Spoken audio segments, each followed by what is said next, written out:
சுப்ஹானல்லாஹ் என்று கூறும் பொழுது அந்த ரப்பை மகத்துவப்படுத்தி அந்த ரப்புடைய உண்மையான விளக்கத்தை உள்ளத்தில் அறிவான். ஆனால் எமக்கு அல்லாஹ் அக்பர் என்று தக்பீர் கட்டுவோம், எந்த உணர்வும் இருக்காது.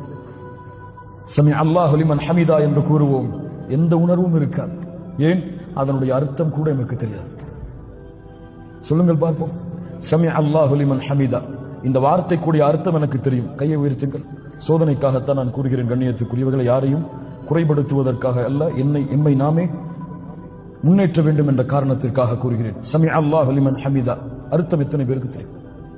கையை உயர்த்து. எத்துணை ஆண்டுகள் தொழுகிறோம், எத்துணை தராவீஹுடைய தொழுகையை அடைந்தோம். ஆனால் கடமைக்காகத்தான் இன்னும் நம்முடைய தொழுகைகள் இருந்து கொண்டிருக்கிறது. இல்ல மஷா அல்லாஹ், அல்லாஹ்வுடைய அன்பால் அல்ல, இல்ல மஷா அல்லாஹ், அல்லாஹ்வுடைய அச்சத்தால் அல்ல. அல்லாஹ்வுடைய அன்பால் அச்சத்தால் தொழுகையில் நின்றிருந்தால் நம்முடைய முழு வாழ்க்கையும் அல்லாஹ்வுடைய அன்பால் அல்லாஹ்வுடைய அச்சத்தால் அமைந்திருக்கும். சுப்ஹானல்லாஹி ரப்பில் ஆலமீன்.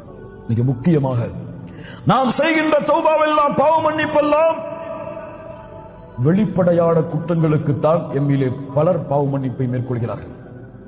ஆனால் மறைவான பாவங்களுக்கு எம்மிலே குறைவானவர்கள் தான் அல்லாஹ் அருள் செய்தவர்களை தவிர பாவ மன்னிப்பை மேற்கொள்கிறார்கள். எத்துணை பேர் சோதித்து பாருங்கள், ஒரு நிமிடமாவது நம்முடைய உள்ளத்திலே பெருமை வந்திருக்காதா? அந்த பெருமைக்காக எம்மிடத்திலே யாராவது அல்லாஹ்விடத்திலே, யா அல்லாஹ் பெருமை